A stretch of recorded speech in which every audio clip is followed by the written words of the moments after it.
Greetings, it is I, Countess Van Dracovin, Lord and Emperor of the Dracovin Empire, and welcome. It is time to continue my discussion on Advanced Dungeons & Dragons, the second edition of AD&D. Alright, let's move into vision and light, and talking about it when it comes to you as a dungeon master. So the fact is that it really has to sense its surroundings. Vision tends to be the most important of all of these senses, though. Characters need to see in order to react to what's around them.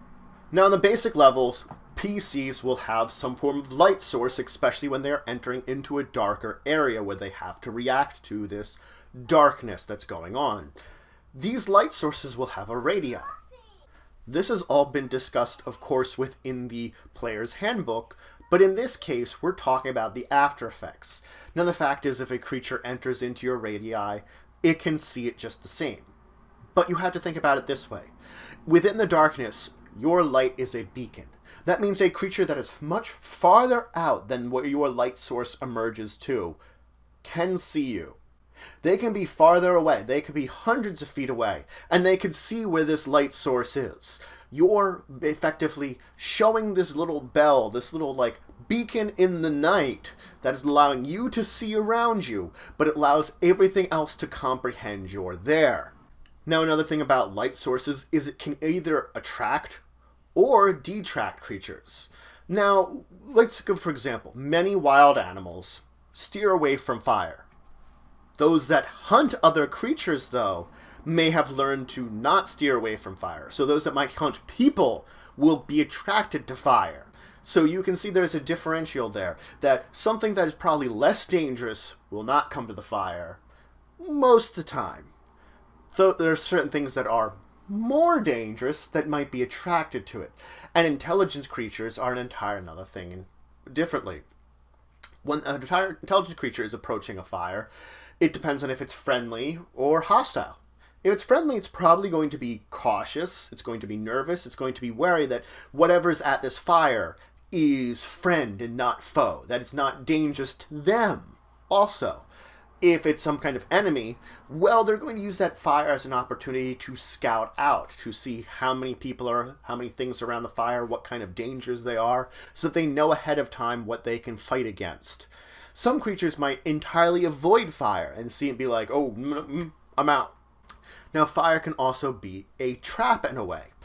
There are races, and usually evil intelligent races, that may light a number of fires to indicate we have a large force. Guess what? They don't. But they can use this as a trick. PCs can do the same thing, and this trick will tend to work on less intelligent races. The size of fire can determine the size of whatever's creating it, and the size of the fighting force. Both of these kind of things. So this trick does tend to work on less intelligent creatures or very wary PCs that they might see a very large flame or a group of flames, something like that, and judge there's a lot of danger there and act accordingly when there might not be as much danger as the flames itself is displaying. So in a way, we're tricking them. We're setting up a trap where we could lure them in a certain direction with a certain danger that may or may not actually exist. The fact is, fire itself, the light only goes out so far that you can see fine. After that, it becomes shadowy. And these shadows themselves can even end up being a trick or a trap.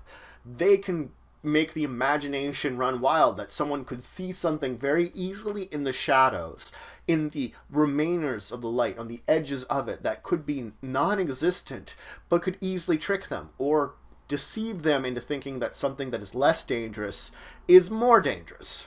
Now we want to talk about infravision.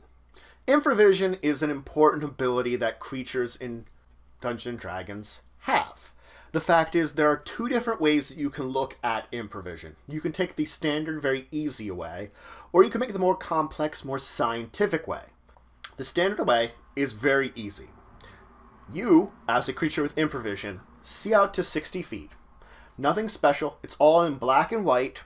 It is a more magical form of vision, so it does have this limited range, but effectively at 60 feet, everything black and white, I can see just fine. Period. Simple. End of story. The more complex way is to look at this in a scientific manner. If I'm looking at this like it's a science almost, then I'm going to have to assume infravision is some kind of heat vision.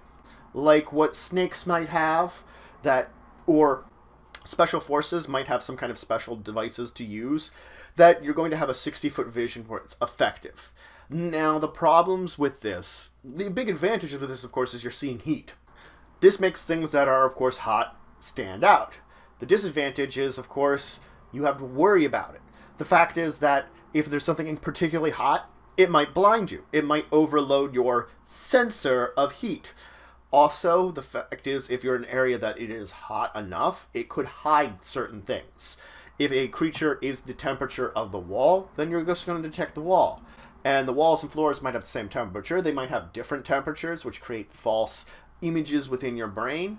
The fact is that the heat, because of the nature of it, can be much more deceptive. But it could also, again, be more information. So there is, again, this set of disadvantages and advantages that lie in existence because of the nature of, if I'm calling this vision a heat vision, an infravision that detects heat. Once you've decided that your infravision is heat-based, though, you have to make another decision, though, because are there other types of vision, like an ultraviolet vision, or other visions that detect other things, other types of rays or material like that? They could exist. Now, most normal vision, it's bouncing light off of things. Infravision is detecting heat that creates. Other types of visions will work differently depending on how you feel like they would, but they should indeed be very scientific. And they could exist, especially if you're going for this second version of it. You can mix and match how these work entirely up to you in this game, and you can add them in just as fine as infravision adds in. They do still tend to have a more magical degree to them, because why can your eyes do infravision? That doesn't make a lot of sense. So there is still this aspect to it that almost seems mystical, but other visions could exist if you take this route. But that's it for today. So I started talking about vision and light. I first talked about the fact that your light sources, well, they might attract enemies. They might attract enemies because, one, they might see you from a good distance. If you've got a light in the dark, it's a light in the dark. You could also use fire to do some various tricks or traps. Fire has a lot of uses that can either attract, detract, or deceive various types of creatures, depending on what you're going against and what is going to be encountering the fire, which you may or may not know about ahead of time. The creatures that are working in the darkness and using fire are probably going to know a lot more than you who doesn't. Then we dived into infravision. Now, I personally prefer the simple type of infravision, the cut and dry, black and white. But if you wish to, you can go more scientific and have infravision be a thermal vision. We talked about what it means to be a thermal vision, the advantages and disadvantages. And then we talked about the fact that this means you could have other types of visions which will exist, which are completely optional. They are. You can use them, you cannot use them, completely up to you. Again, it's like the fact that the type of infravision you have, the first type, the simple one, or the non-complex, your choice as the GM which one you're going to be using in your game.